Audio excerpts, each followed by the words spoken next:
akin dinalaw itong aking papaya na tinanim nung isang linggo. 2 weeks na siya. Ito siya, ang taba-taba na niya. Akin tanggalin tong merong medyo kinakapitan na siya ng sa init.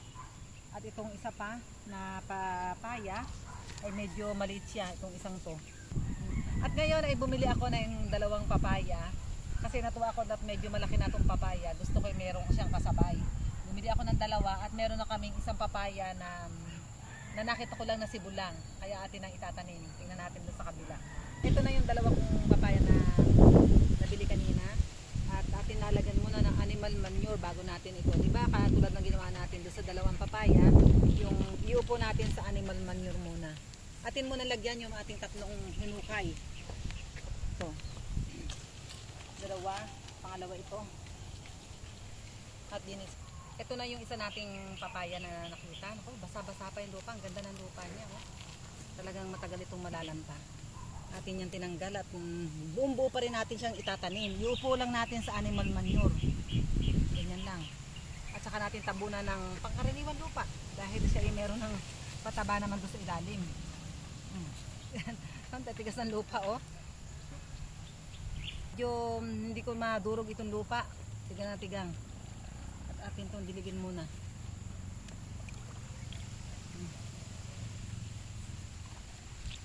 Madudurog na dyan.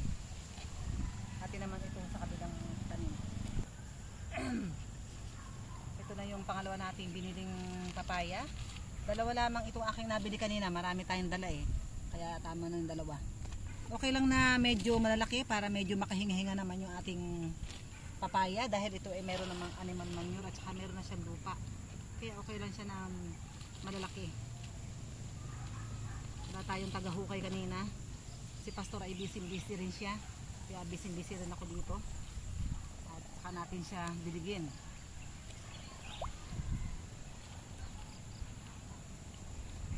Meron kasi siyang animal manure kaya ayoko madikit yung aking kamay.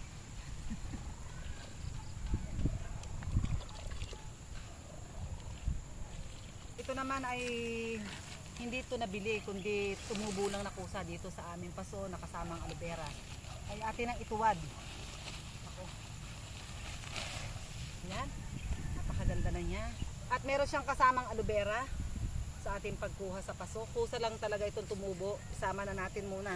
Total meron naman siyang pataba sa ilalim, animal manure sa ilalim. Iupo natin siya. At nakaporma na talaga yung ating halaman. Ganyan po lang ang pagkatanim ng papaya, may forma na agad. Idami na natin ang aloe vera. Atin na siyang diligin at pagkatanim natin ng papaya na to kasama yung aloe vera. May animal manure man na atin pandidilig. Kaya itataktak to dito sa aking huling papaya. O wala na kami talagang tubig, nauuhaw.